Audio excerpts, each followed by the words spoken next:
is be true to what you said on paper. Well, good morning.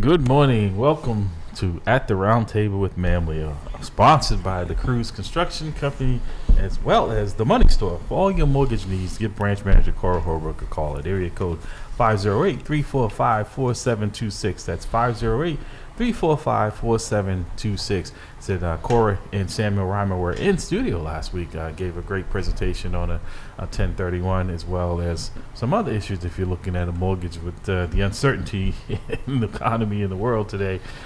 We don't know what's going to happen. But also joined here by my brothers from another.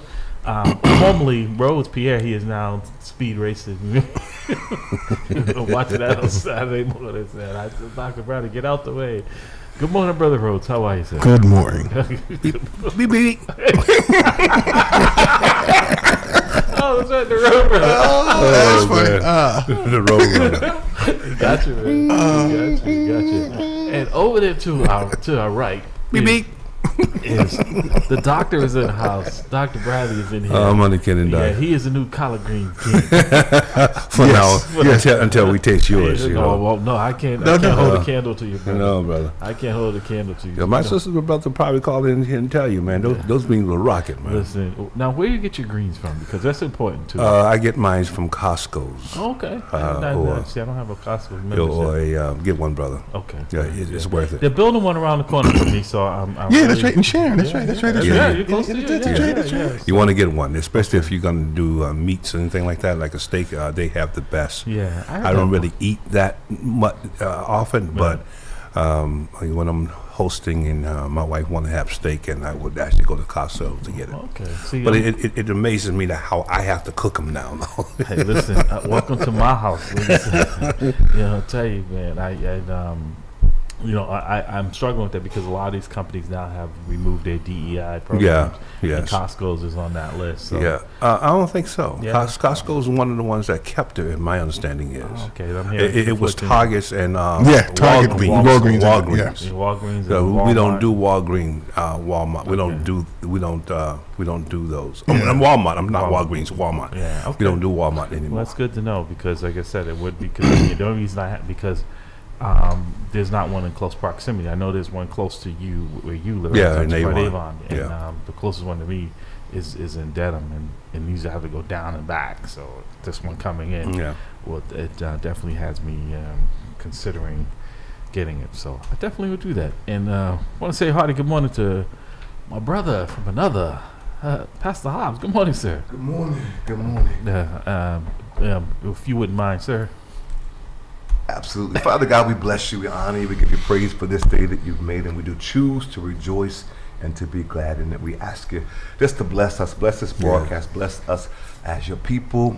Set us apart now for your service by your power of love that's perfect. Let our souls look up with steadfast hopes and our wills consumed in yours, with the words of our mouths and the meditations of our hearts be acceptable in your sight. You will honor our strength and our Redeemer. Now unto you who's able to keep us from falling and present us faultless before the presence of your glory with exceeding joy. To you to give all glory, majesty, dominion, and power, both now and forevermore, in the matchless name of your Son, Jesus.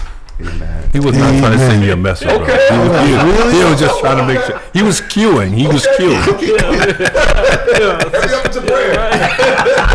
Get it going, Doc. Get it going. I'm sorry, my brother. I'm sorry. He looks at me. He was like, "What's up?" All good. He heard it. He got it. The message went through. Message received. Man. You guys are too much this morning, folks. This is why I come in here, just for the entertainment. Yeah. The guy was like, "Man, he's trying to send me a message or something." Like a surreptitious statement or something. So believe it or not, folks, you are listening to At the Round Table. Want to say a hearty good morning to Mr. and Mrs. Harry Scales. Apologize for in advance, folks. Brother Jamal, Brother Dick, Cliff, and our sister Denise DePina. Come on, Doc. And without further ado, Pastor Hobbs. Now you going. Let's go, man. He's been blocking at the gate, man. That don't want to play. Line them up. He Now you can't get it going. That's the devil, man. That's the devil.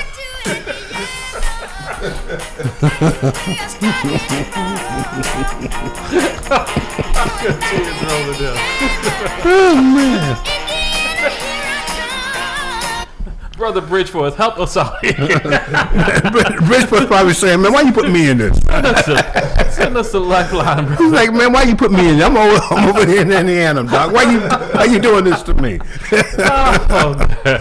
You guys are fun. If you want to join this circus, give us a call. 617-282-0685. 617-282-0685. What a way to start off the morning. Yeah, See, it's all about fun. It's all either laugh or cry, and I'm doing both right now. It's healthy, man. It Laughing. is. So, I mean, in the condition, especially, I should say, the political climate we're in today, man, you got to laugh. You do. You either laugh or cry, you know. But before any further pass out, we were talking in the car on the way in. I just wanted to say thank you for all the work that you have continued to do. And if you could give us an update on what's going on. I know you've been trying to help the brothers and sisters behind the wall. And part of that leads into what you were talking about, Dr. Bradley, is trying to help get the folks who are incarcerated to be able to vote. Yes. Can you give us an update on how that's going and where that is? I know there's been some issues with actually having access to it. So things have been improved for them to vote, but the way it's set up, it's almost like a nothing, because if you can't get your ballot into the box to be counted, having the ability to vote really doesn't matter. It's the ultimate. It's waste of your time. So, Exercising futility. yeah. Certainly. So, actually, we made a lot of progress. I'll say again that we've made some progress. We need more progress to make. I will say that Sheriff Tompkins. So first, you should know that the law was passed that people should that they actually have to. The Secretary of State is responsible to make sure that those who are incarcerated, one, know they have the right to vote. Okay. Right. So the sheriffs have to be able to communicate that across the Commonwealth. And what is your plan to be able to kind of help them to exercise that right to vote?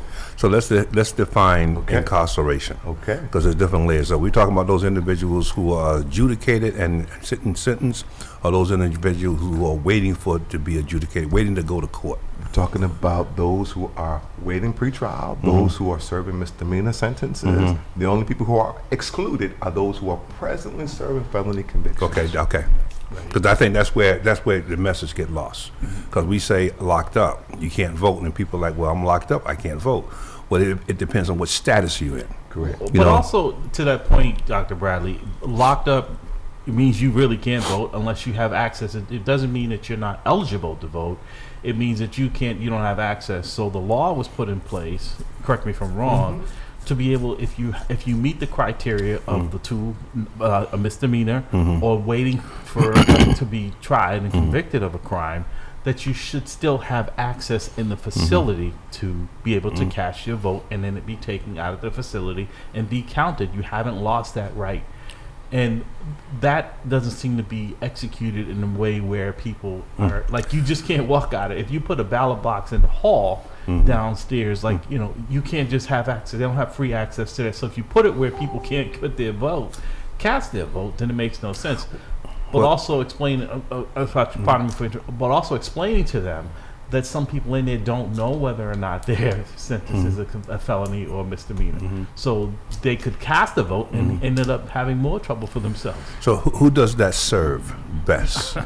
Well, we know. You see, because there's this ever since from the beginning of the end of slavery, there has always been this concerted effort to prevent black people from voting.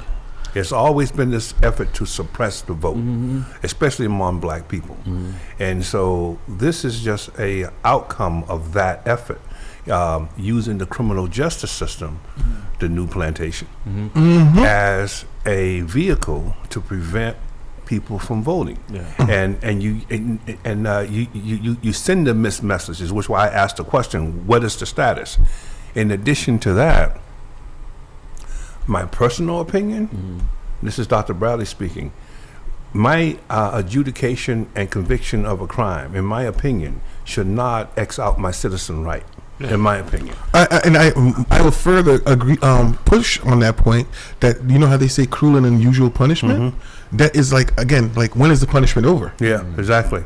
Exactly. It's like I've already served my time. Yeah. Okay, I'm sorry, I've done my time. Yeah. Like, why can I not get back my right? We started seeing people around the country during voting, right? Yep. In states like Florida and some of these more conservative states where people weren't sure of whether or not they could vote or not. They had been released and they were on the outside and they were arrested Yes. for voting. For vote, yes. Places in Texas, Florida. But I think it highlights the bigger picture here, my brothers, that I think gets lost with a lot of people. What we're here talking about, people who are incarcerated and not having access to vote. And then we see people out here who that is not an issue. Taking it for granted, right? People. Well, that's another whole argument. Yeah. But it's an argument we need to incorporate into this. Right? I really agree with you. It's a frustrating argument for me. That's why I'm responding in the way that I'm responding. Right. Not that it's not legitimate. It's that it really, two things that really hurts me, man, as a black man, seeing this black support for the Republican Party in its current state, and the fact that we will not vote. You know, and knowing that what we are facing, yes, you know, one can say, well, we're voting and we're still getting, people are turning their back on us and they're doing what they're doing, but we're not voting in large numbers. Right. That's the problem. Right. You know, if we're voting in large numbers, I think you will see a change. But also, we don't vote as a single block. Yeah. Okay, so a lot of cultures, a lot of communities vote as a block, and we don't. We don't have a language that binds us, connects us. Begin like a lot of communities, like the Asian, Arab, they all have their own language. They all can, connect on that level. Yeah. We, as as Haitians, that's one thing I'm proud of. That we have a different language that we communicate with. That's other than English, but a lot of people... Right, but to that point, sometimes, like I said, the relationship that you and I have and Dr. Bradley and others, we reach out to people, we see people, right? Yes. You're Haitian descent, Dr. Bradley and I, African-American, whatever you want to call it, and I believe we all come from the motherland. Yeah. Yes. I call myself American African, but go on. No, actually, I'd like to make a point of that. Sure. No matter what you are, Asian, white, black, or everybody's from Africa. They just don't want to admit it. Right. If you go do one of those tests, you find out, right? You find out. But I say that because that has been what they've used to divide us, right? Yes. Is that you and I should not be as close as brothers as we are. Yeah. We should not have the relationship we are. And that has worked. No, it's worked wonders because I remember as a kid, like it was funny. Like Americans were like, "Oh, you African bush boogie," like again name calling. We're like, okay, like we're all living in the same neighborhood. Right. We're all experiencing the same poverty. Right. But they're saying it's because of you. It's the reason why my situation is it is because zero-sum game. Right. Yeah. Is If that you get divide and something, I get conquer. zero. right, yeah. Man. The orange man Yeah. had just signed up. What I probably be at like Executive Order 2000 that English is the official language of America. But I thought it was a free country. What happened to freedom? Right. So you see where this is going. Yes, right? yes, Where we do. You're We not European white person that you have no value. And that's the thing. They like it's funny how you watch some YouTube videos or whatever, and it's a guilty pleasure of mine is watching Karens. But they're like, English, please, English. I'm like, it's a free country. They can speak whatever language they want. Right. If they're talking, it's none of your business what they're saying. Okay. Or if they wanted you to include you, or if you want to know what they're saying, learn the language. Right? Amen. Because it's tougher for people coming here who don't understand, and then they still get ahead with that extra baggage that they had to carry of not understanding language, because now they want to no longer have voting ballots in different languages, just in English. What is that to do? To discourage people, because people can't come in and help you, right, with your ballot, right? They want to put you in jail if you come and assist somebody in aiding them and helping them. Suppress the vote. Because if you're a party that subscribe to the ideology that white mediocrity is what you want, is what rules in America. I'm talking about the Republican Party. So if you're subscribing to that ideology, the last thing you want to do is have everybody vote, because your white representation is only about 52% of the country. And so now you're getting to the point where, I got to do something, that will not offend the sense of fairness of the average person, and to suppress this vote. Well, one, if you commit a felony, knowing that our communities are over police, all right? Or actually, if you can I bring a point to that? Sure. The reason again that when the 13th Amendment passed, Yep. remember the rule was that you are free unless you are a prisoner, unless you're in prison, Right. and they systematically made the whole point of like, oh, you're loitering, you're soliciting just for talking. Vagrancy law. So it was just kind of like a general way for them to get you all back in jail to put you back into slavery. Yeah. So- What was happening back during that time was that, number one, the South was very adamant about actually having some type of slavery, included, because capitalism doesn't work well without some type of low-paid workforce or a free workforce. That's how capitalism works. Right. If you think about the whole concept around a profit, I'm gonna make more of a profit if I can get your labor free. No, but even if you can make the labor, unfortunately, you have to have a market, and I think Well, that's where I'm going. Okay. Or that's where I'm going. So the issue here is that what I can do now, if I can use the criminal justice system, which is plantation by another name, all right, to get the same people that was freed from the institution of slavery back into that. We don't have to call it that. We can call it by another We can name. call it an Right. inmate. Right. We don't care what we call it, as long as I can get that freedom. Now what I have is I have a free workforce that can make the money. I can rent them out to various companies. They pay me for their services. Right. That goes into the government coffer that makes sure that my children, my white children, can get an education, do the things that we need to do. So it's all geared around free or reduced labor. So I guess we're going to grab this call. Why do you think, like, now that he signed he wants to abolish the Department of Education, right? We know that in this country, who most of the people and see, this is where I think people are Project misguided. 2025, by the way. Absolutely, they're going right down the list. Yeah. So misguided, thinking it's only going to impact minorities and immigrants, not. right? And that most of the people in the public school system are poor people, and poor people cross all racial lines. Right? Yes. That their children just you think they haven't learned already, right? Where they thought that these rules and these laws and these executive orders were going to impact black people, right? A lot of white folks are losing their jobs that work for the federal Well, brother, government. let me tell A you lot of something. Programs. He's arguing. He's trying to use the same argument that they used for Roe v. Wade. We're pushing it back to the down to the states. states. Using that same argument for education. Yeah. So let's look at that. Which state is the poorest state in the union? Mississippi. Mississippi. Right. So now you have, where are the most black people? Mississippi, South. Louisiana, right? Exactly. Yeah. All right, and so now I got these poor. If I'm targeting, you have to watch them. If I'm targeting that demographic, I have to do something that's going to impact. They can't call me racist. Right. Lee Atwater doing said the it right, best. right. I got to do it through abstract. Right. All right, so I can actually write a policy or take a public action that's going to affect those demographics. Would I get them all? No, I'm not going to get them all. Bradley, we also know that the lack of education is going to increase that population and the incarceration. I'm talking about, again, free labor. That's where I'm going. Exactly. So you can connect the dots if you're paying attention. If you're paying attention to it. Let's hear what the caller say. Good morning, caller. Welcome to the round table. Jamal. Good morning, y'all. This is Brother Jamal. How's Good morning, brother. Our fourth. Other brother. That's right. Our other co-host. Good morning, sir. So one thing, because y'all changed the subject from when I originally. No, was go ahead. It's calling. all intertwined. So we just No, exactly. So, one thing. Remember that old thing, where they build new prisons based off of third grade reading level. Yes. Hello. Yes. They don't build no schools anymore. Or they build up prisons. That's right. Barrington Levy. Oh, okay. I was gonna say. No, from a all right. reggae song. He used to say, "They don't build no schools anymore." They right. had a little something before they came in, Jamal. So I'm trying to get them. I'm gonna have a little something. Jamal's like, what's going on? Well, that's why we called you to invite you to the party.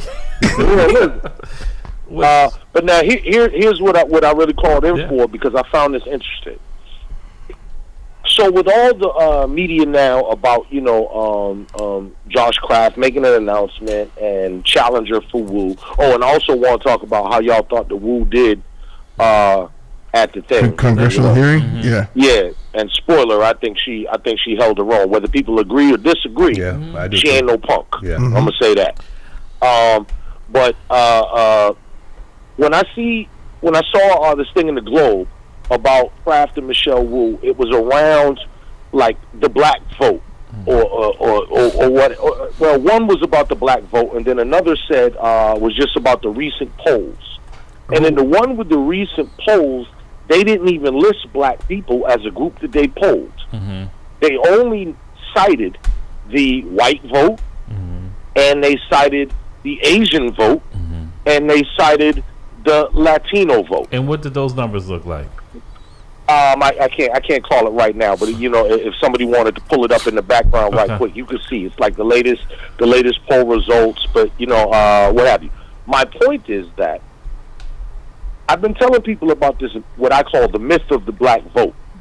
All right, because to your point earlier, you know, Haitians unifying language, and now we know Haitians are certainly black. There's no confusion there, right? Well, they're white Haitians and Chinese Haitians. Right, but do all Haitians even vote the same? No, right? exactly. And there you go. Yeah. So this whole myth of the black vote, and then I thought about when you go to Latino, what was the old boy who said, "This is our city"? Oh, Sammy Big Papi. Not Sammy Sosa, because now he's lighter. He's lighter skinned than me now. I know. I mean, Big Papi. Big Papi. Yeah. Because now he's darker skinned than me, Larry, and you, Rhodes. Yes. All right. So now, but he's Latino. So now, is he part of the black vote? Like, it's so, or do Latinos get counted twice? Are you Latino vote and black vote? How does this work? No, I totally agree. Like I said, we are so disconnected with each other, thinking that somehow we're different and we'll be treated differently if we don't unite with other people who they say are the problem, right? Who, you know, if we don't only divide and conquer. That's always been the strategy. Right. If the poor people actually united and actually voted as a bloc, we'd be able to stop the rich, wealthy people from I think executing their agenda. This election really showed, right, where a vast majority of people, their hatred, in my opinion, and their deep-rooted racism, right, for a certain segment of the population, look past any of their economic woes, anything that was going to happen economically, because I don't know how because we're seeing it. Donald Trump is doing to this country what he did to all of his companies, all of his businesses. He's bankrupting right? them, because all of this stuff is just, you know, the stock market, one thing it doesn't like is uncertainty.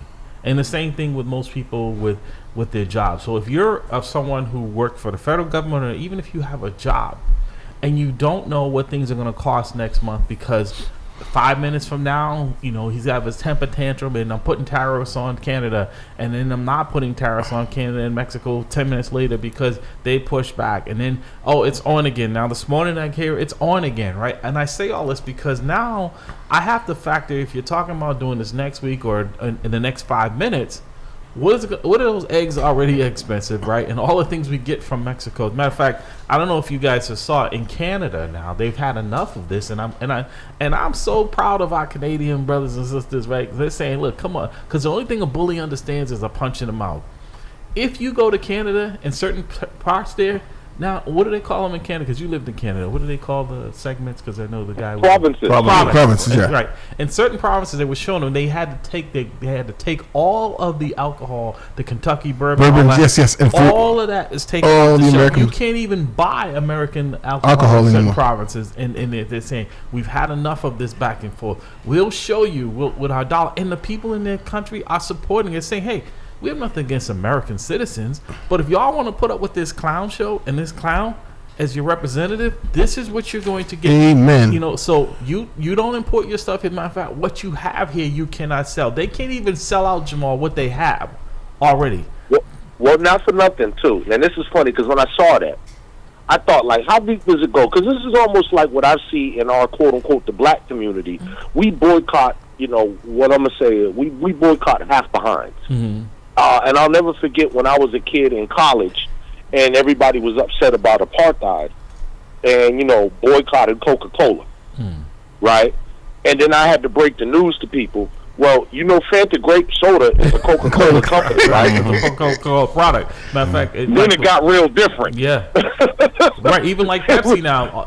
Pepsi has so many other brands underneath. Exactly. Right. So Frito-Lay is a Pepsi Exactly. company. Right. You know what I mean? Right. You know, you eating corn chips. You Right. ain't thinking about Pepsi. But have the so, numbers. you know, all of these people are, you know, these corporations, because corporations are not people, Right. are entwined. And so we boycott one, but you really, to extricate yourself out of that thing, it's like the proverbial tar baby. Yeah. Yeah. So Jamal, stand by for a second, because Dr. Bradley has The numbers. He has. Yeah. A So based on what I see here, February 2025 Boston poll for mayor, Michelle Wu got 47% of the poll, and Josh got 29%. Jorge Mendoza got 2%. Someone else got 2%, and there's 24% undecided. Okay, so I mean, people look at that and say, "Wow, you know, when you're the incumbent in that 29%, that's not for someone who's only announced a little over a month or so ago. That's not bad. That's not, you know, usually." Okay, and FYI, that dude, the George Mendoza guy, Yeah. that's the restaurateur out of the North End, Okay. who was ticked off about, you know, the Outside seating. outdoor seating stuff. Yes. Okay. That guy. But also too, that's not the poll. That's kind of the regular poll. The poll I was talking about came out of Emerson. Yeah, this is what I'm and looking it at. had. I'm looking at is that the one? Yeah, Emerson. Okay. Emerson College polling. Okay, so it didn't give you a further breakdown on the race. Yeah, I didn't check on that. I'm looking at the numbers. Okay, because I was very intrigued, and I wanted to actually call that guy, the professor who's in charge of polling from Emerson, because I don't know if it was just an omission from the Globe who put that thing out or what have you, but I was very surprised that when they did a racial breakdown, they didn't even include the quote-unquote black vote. And Jamal, do you think that's because it's so fragmented? It's like, because, you know, some people get offended. I've had people get offended if they're from a different national. I'm not black. I'm not black. I'm like, Right, and that's what I mean, because I don't ever remember going to the poll and is it a paper bag test? What is it? You know what I mean? Do you have to give up your grandmother's cornbread recipe? What is the litmus test? Yeah, in this particular write-up, Jamal, it doesn't mention the race. It talks about the white stadium issue, though, which is, I think is worthy of commenting on this show. But it doesn't really break down the race from what I see here. I'm going to find it because it's on my Facebook. I'll find it. And I did see something too where, and I didn't read the whole article. It's kind of like a flash, kind of breaking news. Everything now, like it's sad. They say everything is breaking news now. Tiles falling from the ceiling that you don't even. It doesn't affect you the way it used to. Like, oh my God, let me just pay attention because breaking news. It sounds like something important. Everything is breaking news. At first fire, breaking news. I'm like, they overplayed it. I said it because it was something recently. Maybe you gentlemen read the whole story about retracting on some of these bike lanes. That they shut down some of these bike lanes or something. And I think that might be. I think Michelle Wu might be finally listening to people saying, you know, because it's an election time. So I tell people don't fall for that. That people, want to be heard. They don't want to be told, like, the dictate. They've seen enough of this in Washington, D.C. Yeah. They don't want a mayor here. Because I know we were going to get now to the 8 o'clock hour, but, you know, we'll indulge in it now. You know, people are talking about, you know, what a great job Mayor Wu did in Washington, D.C. I think what most people don't know, and I've seen it and others have, that is the real Michelle Wu, right? That is the shock Michelle Wu, right? She's not this meek person people think she thinks she is. You get behind doors, you negotiate with her, and that's what she is. She wants this perception in the public that she's this kind and gentle person. That is not Michelle Wu. Well, that was Michelle Wu. She was tough, in my That opinion. was Michelle Wu. She didn't hold in the punches. No. You know, she was like this She was little being meek, herself. skinny Asian woman. She was like, no, if you really want us to do something, stop doing this, stop doing that, stop. I mean, I was like, well, she has a very valid point. She does, and she may pick up a little bump from that temporarily, but it's so early on that in 2 weeks from now, people will forget about that hearing because we have very short-term memory. primaries. And then when people start talking about the pocketbook issues, and when people start talking about the White Stadium, and when people start talking about what we're going to talk about as well in 8 o'clock is the recent receiving of a lucrative contract from the city for Ed Davis for the pay details that excess was in the contract. And then they put out this fake RFP that somehow, and then they said, well, he's the only one that's qualified to do this. Oh, really? So what happened to all this push to have more equity and inclusion for black people, for these flagmen? Now Ed Davis will be benefiting again from another city and state contract that doesn't benefit any black people at all. And wink, nod. We're going to take care of our white friends. We're talking about millions of dollars. Millions of dollars that Ed Davis will be receiving. And then how's it going to impact black people? And if it does, at the grunt level, where he will be the overseer of these black people out there waving flags, they will not be getting a percent. He will be getting a percentage for not even breaking a sweat, because he will not be standing out there in the heat or the cold. Never has.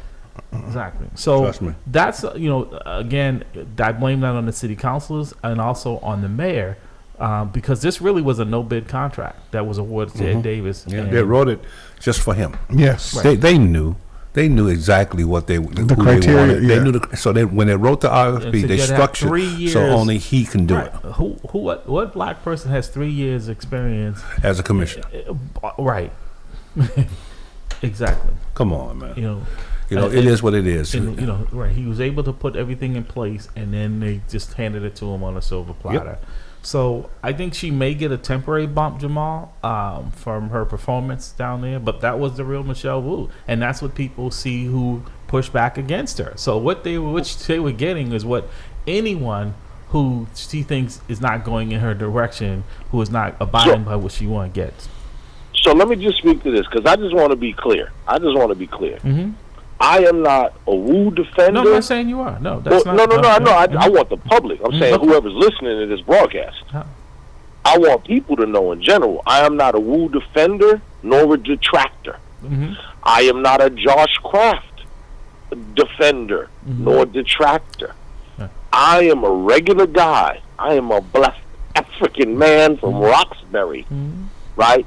Making my own observations about politics and how this thing is playing out, because that's what I find interesting about it. So once again, any comments that I make, it's not pro or con for anybody. I'm just making observations. And so one thing, to your point about what you said, Larry, can you imagine the pressure of being, first of all, a young woman? I can say that now because we're all old, right? But I think she just turned 40. Yeah, close to, yeah. Mm-hmm. Yeah, I think she just turned. So, first of all, she's a young woman. She's an Asian woman, right? Of small stature. And I think there's a lot of pressure and expectation. The model minority pressure, and so I think people expect her to be demure and weak. Well, basically, I would push back a little on that, by saying and here's my reasoning for that. Right, is I don't expect that for her at all. I don't expect it from anyone. But I'm not talking about you. That's what I mean. Right. So, in my objective here is not, like I said, is not anti-Wu. It is because I've had dealings with her and prior mayors. No, I'm talking about public perception. No, I understand people, that. Yeah. They're already going to underestimate you because you're young. Mm-hmm. They're going to underestimate you because you're a woman. Yeah. They're going to underestimate you because you're Asian. Yeah. And they think you're going to come in on some little, soft, very happy to be here. And all I'm saying is that whether, at least in my view, whether I agree or disagree with any or all of her views, the one thing that impressed me about it, and I've said this about other people in our past, no one has called her a dummy.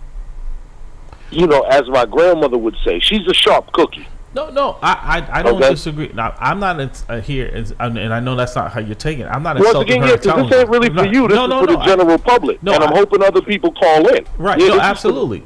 See, Jamal, I get that. What I'm saying is that this is the first, because I've dealt with mayors in the past. During my time as president of MAMLEO, I dealt with Menino, who was probably one of the strongest mayors in history, if not the strongest. And even with him, you could sit down and come to some type of a compromise. With Mayor Walsh, I sat down. They were compromised. With this administration, there was, in my opinion, there is such a disrespect for anyone over the age of 40 years old, right? That is almost like you have no value. And that's what's troubling, is that the people are surrounding it, like it's this young group, and all the rest of us should be put out the pasture. We don't. So that's the part. That's the part. I can't speak to that part. All I can say is I'm talking about her. I'm talking about her, and that includes her. Yeah, I got it. Well, no, I'm saying for her. I'm saying I think people, in my view, from what I hear, the scuttlebutt around town, people underestimate her. And all I'm saying is she's smart. Yeah. And she ain't no punk. No, I don't agree. Dr. Bradley. Those are the two things I'm standing on. Dr. Bradley has these numbers. I got the. Maybe this is what you're referring to, Jamal. Just let me read this. Mayor Michelle Wu starts strong in the first pre-election poll of the year, with 57% of the votes thinking the city is heading in the right direction, and 57% holding a favorable view of the mayor. Spencer Kimmel, executive director of the Emerson College polling, said Wu's support is strongest among Hispanic voters at 54% and Asian voters at 58%, while Kraft splits the white vote with Wu at 39 to 37%. Is that what you're referring to? He doesn't mention black vote. Yes, exactamundo. Okay. So I think that's going to be the hidden count, is whether or not if Kraft's team can mobilize and get black people not just registered but to the vote, I think Michelle Wu has a problem, because I think a lot of the issues that you're talking about, education, you're talking about a lot of the infrastructure, housing, and things of that nature have impacted black people the most in the city of Boston. Right? I don't think we have a black. That's my point. I don't think there is a black vote. If we were able to magically throw out a net and capture every black person in Boston and garner their thoughts in a poll, we wouldn't even agree on the flavor of pizza and wings. Yeah. So let's go back to the single voice that we were talking about earlier. Right. It's like I said, I don't think you can continue to operate where you're just telling people what's best for them. People have said, because there is an undercurrent. Like there is a huge pack out there that it's not saying they're anti-Wu, but they're anti these bike lanes, and there's a lot of money being spent on that. And those are things that bring attention to these issues that, as a mayor, you don't want, because these are not the positives for you. When people start talking about the education, the more schools closing, right? Yeah, but I'm beginning to, as I read this paragraph about the percentage divide, I agree with Jamal. Why would you just outright neglect or refuse to list the black vote? Because you can. And there's it's as if it doesn't matter. But here's the thing, though, because we have to be honest, and I'm going to grab this other call, Jamal. Please stand by. What we were talking about, right? Why would you spend so much time polling people who don't vote? I got it. And I'm not right. But it's not like it's a zero. Participation. There are people in the city who are black who are voting. Right. Why not poll those individuals? Right. Why not for nothing too, and not to nothing. In all fairness, I am the guy. Somebody calls up and says, "Hello, I'm calling you from the such and such." Click. No, I'm that same guy, right? Because you don't even get to finish with me with that, because it's a telemarketer. So you're absolutely right, and that's the other thing, is that because polling is a lot more difficult now, because before you call someone's home, you knew who you were calling. Now you're calling a cell phone, and it could be in your name, but your kids have the phone. So we don't. They also used to do it in the streets. Right. We don't know who. So I think you don't know the accuracy of it. Okay. Exactly. It's harder to gauge. Yeah. But also, like I said, this is where our folks have put ourselves in this precarious position, right? Yep. Because in the last election in Boston, what was the voting for our population for black people? Around 11 or 12%, right? So look at that. 39% of the white folks who vote are in there, right? And a higher number of Hispanics, right? So if you look at those, if I'm spending my money, I'm probably going to target those people who actually. But how can you get an accurate picture of who's winning when you're not polling the entire population? I already know, right? A representative of the entire population. Historically, only between 11 and 12% of the black people are voting. But that 11 to 12% can put someone over the hump, though. No question. And Dr. Bradley, once again, Hispanic voters, and Hispanic only means Spanish speaking, right? At 54%. How many of those Hispanic voters are black? Yeah, exactly. That's true. Let's bring each other caller in here with that to say. Good morning, caller. Welcome to the roundtable. Yes, good morning, everyone. This is T. Michael Thomas from the People's Academy. What column are you in? I'm coming with receipts. Okay. Receipts. Okay. And No, he's not black. No. He's copper. He's got. Oh man, we're full of jokes this morning, though. You guys started this. Copper man. I guess we could qualify as copper too. Larry, he must have seen I the show can't. at the I Westin definitely Hotel. can't. No, I'm saying copper. Get it? Copper. Oh, copper. Oh, I got you. Copper. Okay, I got you. I got you. Oh, he I thought think that of was a color. police Yeah, color. That's a police joke. I got it now. I'm a little slow this morning. All right. What did you say, T. Michael? Yeah. Welcome to the comedy hour. What do you say? Yeah, no, Larry, he must have seen the show from the Westin Hotel with the models. Oh, The who, cover Jamal? that I designed. He was probably in the front row. I don't know. Did you see T. Michael? Explain to people what you're talking about, because a lot of them didn't. As a matter of fact, I think I still have the. I'll send them to these gentlemen here as well. I don't know if I might be able to keep them focused after I send them, but go ahead. No, it's from the African American ball at the Westin Hotel. There were 4 designers. I was one of the 4. And 6 models wore my copper design on stage and the whole everything. Plus, I was one of the honoring.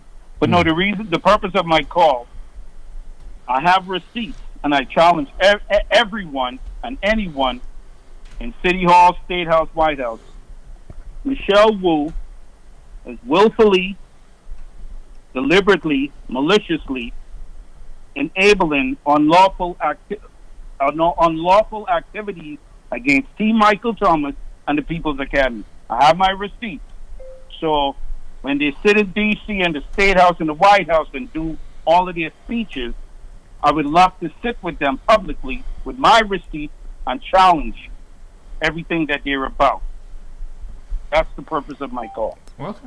No, this is why I said I think this is probably like, it's almost like you think about it in a sense, right? Is that there was a lot of people thought that Vice President Harris would based on polling and everything that was going on. There's an undercurrent in this country where there's a backlash against people of color. There's a backlash of anyone who is progressive in that way, and that I don't think these polls captured, because the polls had Donald Trump really everything against him and him not winning. So I think this is a wait and see. I'm not saying that this is not going to be a race or who's going to win. I don't have that crystal ball, but I think it's going to be closer than most people think. Man, I'm married, man. I can't look at this. Man. I'm a married man. And I love my wife, man. I'm not looking at it. It's just 2 pictures and his models of It's not the pictures. Send it to me. Yeah, it's not the pictures, man. It's what do you have the comes up in camera your on? mind. Wait, do you have the camera on watching Dr. Bradley? He says, I'm not looking at this. As he picks up his phone. I can't see that. But no, I'm not looking at it now. I was turning it off. I was turning it off. I was getting rid of it. Okay. I'm a man of Christ, man. I gotta, I'm in a holy matrimony, man. I can't do that. Okay. God Hey, first created of the all, woman I for would like to apologize for everyone's wife who is listening and watching my work. It's nothing personal. Listen, I'm it's just art. an artist. It's art, right? I'm a designer. Leonardo da Vinci. But I if just you want to look make at that clear. historically, right? Art. It's art. and God Hey, not for made nothing, the not for woman. nothing, T. Michael, because I literally haven't seen the pictures, and I don't sent want it to make you. like. Did you get it? I just sent it Okay, to you. okay. Jamal. No, I gotta go look. But literally, I want to ask you this though, too, because I don't know what the designs, but I could already imagine in my mind. Did you incorporate like the traditional like African stuff? Because I saw a lot of the artwork that came out of like Benin and all these type of places with a lot of usage of copper and bronze and these type of things. Did you go kind of in that motif? Well, let's just say I have dental floss in my cabinet. Yes, I did. I did, Jim. Okay. Yes. Okay. Yep. Yeah, bro. Oh yeah. Okay, yeah, I see it. Yeah, bro. Yeah. Well, as a single male, And not for nothing, like on the real tip, because you know, I'm in that world, the art world, and all that. Right. No, now all of those pieces that you made with copper, are those basically like small copper pieces that you have to fit together so that it actually has movement? Because that's just not one. You know, like let's say, you know, right? Okay, so you use like like almost like scales that you fit together. all right, I just Correct. zoomed in. That is practical. That is practical. It's comfortable. Oh And Lord. It's mobile at the same time. Okay, I do see why. As a single male, I will say I approve. You know what I say? What? I'm like Marvin Gaye. Mercy, mercy me. Yes. Mercy me. Mercy, mercy me. Lordy have mercy. I'm saying, Lordy have mercy. And not for nothing, another thing, T. Michael, have you ever dealt with like? Do you have a relationship with Barry Gaither and them from the National Center of Afro-American Artists? I should not comment online at this. I did, but I no longer. Okay, well, and Amart as well. Same thing? I don't know that individual. So will No, we, AMARP is the African American Masters Artist and Residency Program. I have no affiliation with. Never did. so Okay. Dr. Browley wants But to know. I would love to connect. So Dr. Browley wants to know, will we be seeing your line in TJ Maxx and Marshalls? Make sure my kids, my girls don't buy them. I'm not looking like that. Not for nothing, you know the prices of copper. You can't get in TJ Maxx and Marshall because it ain't gonna be $12.99. Yeah, that's true. That's true. That's true. But so T, tell us about the show, though. You know, it looks like it was very successful, very well received. Yeah. I like my invitation for next year, please. Yeah. As a single man. Actually, there is offers already to go to Vegas, to go to Rhode Island, to go to L.A. And the good thing for you, T, I've got good nothing. thing for you, Rhodes, what goes on in Vegas stays in Vegas. Yes. If he goes there, he gotta stay in Vegas. We go with that. He gotta stay in Vegas. I'm like, I'm gonna stay here. The weather is much better there More conducive for for that outfit. Yes. You can be doing a show from Well, all the Vegas. police conventions is in Vegas. there you go. There you go. So T. Michael, you know, you clearly have a different opinion of our mayor. I think some people feel like her performance in Washington D.C. Is enough to catapult her to becoming mayor. I think there are issues that have not been addressed that will affect whether or not she's in there. So I think we have another caller. Good morning, caller. Welcome to the roundtable. Good morning, old friends. How y'all doing? Good morning. Good I morning. think we have someone who is counted to. Good morning. What say you? Do you have a favorable opinion of our mayor, or what's going on? I think you know the answer to that one, Larry. This is a family show. How can anyone listen to her from her very first State of the Union speech, claiming that Michael Cox held every rank and every position of leadership in the BPD, when we all know he never obtained a civil service rank above sergeant? Correct. I mean, he's another Willie Gross, although some of his cover-ups, like in Michigan, have been more publicized.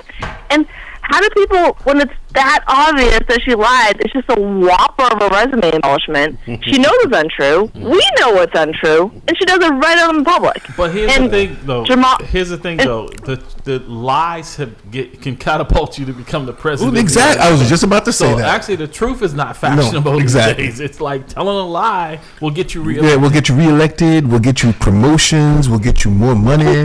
And I just can't, and all due respect to Jamal, but Michelle Wu did horribly at the hearing, and she is a punk. Okay, so And contrary to what you believe, I cannot believe So, that people still buy her self-serving shenanigans. So let's break that down because it's generalizing it. What Yes, in the hearing please. did you find that she fell flat on? Details and examples. Well, I would say specifically the fact that, one, I told her about a Chinese immigrant's rape that was covered up at the BPD, so that a dirty cop could have other crimes swept under the rug for him, and she's still sweeping under the rug, and yet she's hired cops after shenanigans, and not only BPD, but in Ann Arbor, Michigan, ticket fixing scandals, using BPD stories as threats, like covering for his wife's alleged criminal driving, and then all the things that she talks about safety in the city, but she knows about cases like that. She knows so many dirty, rotten secrets at City Hall and keeps sweeping things under the rug.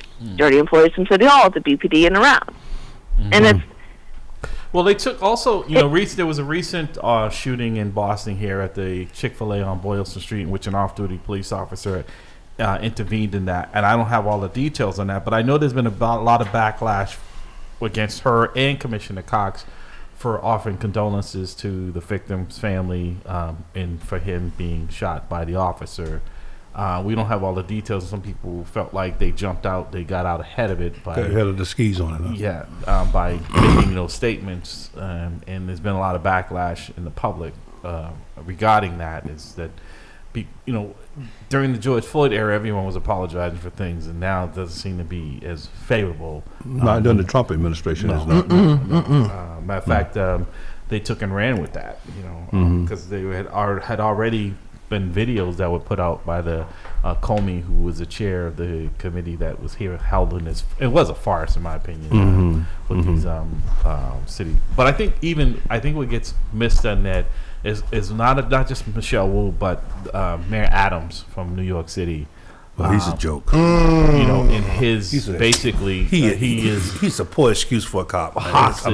I'm serious. In this whole thing, in that he is basically has a gun to his head. Yeah. No pun intended. And that if he doesn't comply, that with Donald Trump and them wanted, because he was a more favorable and I'm anti this, anti that, so I can stay out of jail, than really telling the truth about matters that are taking place in the city. So I thought that was really, I didn't watch the whole hearing, but I saw a little bits of it, and I just thought that was really appalling. And I can give 2 points, actually. It was actually the rep from Florida who even made a point. One, about the outrageous amount of money, taxpayer money, that has been spent on, just call them illegal immigrants or whatever they want to call them, migrants in the city of Boston. And then on top of that, Mayor Wu's going to call Boston the safest city when she's only referencing homicides. Right. Just homicides isn't what makes the city safe. Right, because shootings are up. Like, she's going to ignore everything else. You raise a very good point, because a lot of people that caught people's attention, you're right, homicides are down, and we're glad that they're down. But shootings are up, violent crimes are up. There are other gauges. Homicide can be affected by the fact that the EMTs are doing their job well. It. We have one of the exactly. my opinion, the best trauma or the fact that we have some of the best hospitals in the country. Exactly. Yeah. If we have some of the best hospitals in the country, people aren't going to die when they get shot or stabbed. It does make a difference. And people can't. In the distance, not to Helen, is that a lot of times, unfortunately, where these shootings take place, they are very geographically close enough to get you to the hospital because the time, it's not like you're in some little rural city where you can you can't get to where you are. But also, I think what jumped out at me as well, I don't know if you guys saw how much money the mayor spent on legal defense. Over almost $700,000 for outside firms to represent her in just this one matter.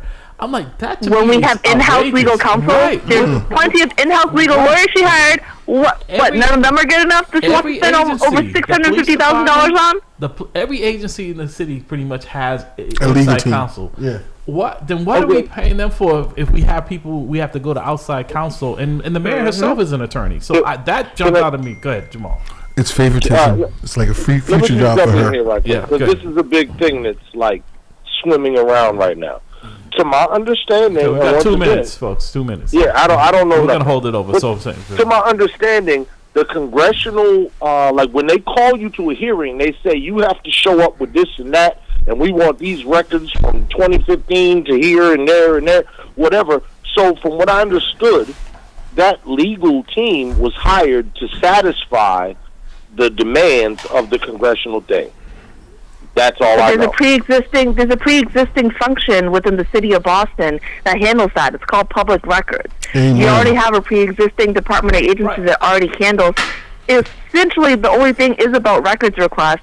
So why would you need to hire a completely separate group to do that when you already have a machine within the city that already does that? And they already cite people all the time on public records to begin with, so they're very familiar with what it takes in order to gather like records. An absorbent amount of money to they love spend covering stuff up. on prepping someone for a hearing down in Washington, D.C. I mean, some of the other mayors spent a lot of money as well, but that just seems like a lot of wasted money if you have in-house counsel to spend that kind of money. And it sounds like you're hiring people who have these, very expensive price tags attached to their firms because of their name, but you couldn't find anyone else to. And like I said, the mayor herself is an attorney.